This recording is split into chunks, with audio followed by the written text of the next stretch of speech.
నారా లోకేష్ ఈ పేరు వినగానే మనకు టక్కున గుర్తొచ్చేది రెడ్ బుక్ రాజ్యాంగం. కూటమి ప్రభుత్వంలో ఐటీ విద్యాశాఖ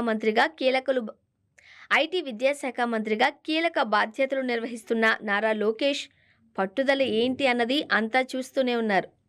దానికి ఒక చిన్న ఎగ్జాంపుల్ చెప్తా ఇప్పుడు.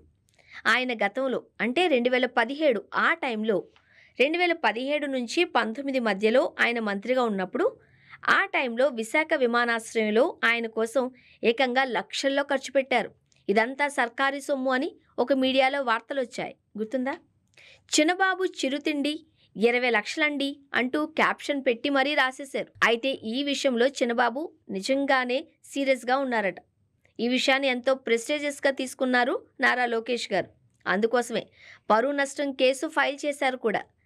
గడచిన కొన్నేళ్లుగా ఆయన ఈ కేసు విషయంలో ఎక్కడా రాజీ పడకుండా విశాఖ కోర్టుకొస్తున్నారు. విపక్ష నేతగాను మంత్రిగాను ఇలా ఆయన ఎంత బిజీగా ఉన్నా సరే ఈ వాయిదాలకు మాత్రం తప్పకుండా హాజరవుతున్నారు. అంతేకాదండోయ్, తన మీద తప్పుడు వార్తలు రాస్తే అస్సలు ఊరుకోను అని హెచ్చరిస్తున్నారు కూడా. అయితే ఈ కేసు విషయంలో క్రాస్ ఎగ్జామినేషన్ కోసం నారా లోకేష్ మరోసారి విశాఖ కోర్టుకు హాజరయ్యారు. ఈ సందర్భంగానే ఆయన మాట్లాడారు. కీలక వ్యాఖ్యలు కూడా చేశారు. తన మీద ఎవరైనా తప్పుడు వార్తలు రాస్తే ఇలానే పరువు నష్టం దావా వేస్తాను అన్నారు. తాను ఎప్పుడు విశాఖ వచ్చినా తన సొంత ఖర్చుతోనే అని చెప్పేశారు. అంతేకాదు, తాను పార్టీ ఆఫీసులోనే బస చేస్తాను అని కూడా వివరించారు. ఏది రాసినా చూసుకుని రాయాలి కదా అని హితవు పలికారు కూడా. ఇక ఇలా తప్పుడు వార్తలు రాస్తే మాత్రం అస్సలు ఊరుకునేది లేదు అని నారా లోకేష్ చాలా గట్టిగానే చెప్పారు. ఎవరైనా తప్పుడు రాతలు రాస్తే చర్యలు తప్పవు అని లోకేష్ హెచ్చరించారు.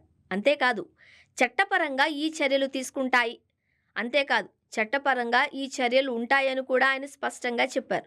సామాజిక మాధ్యమాలలో సైతం తప్పుడు సమాచారం ప్రచారం చేసేవారి మీద, అలాగే వేధింపులకు పాల్పడే వారి మీద చట్ట ప్రకారం యాక్షన్ తీసుకుంటాము అని మరోసారి లోకేష్ గట్టిగానే చెప్పారు. ఈ దేశంలో లేదా రాష్ట్రాలలో ఎన్నోసార్లు ఎందరి మీదో తప్పుడు వార్తలు వస్తూనే ఉంటాయి. అయితే ఎవరు ఇంత సీరియస్గా తీసుకోలేదు.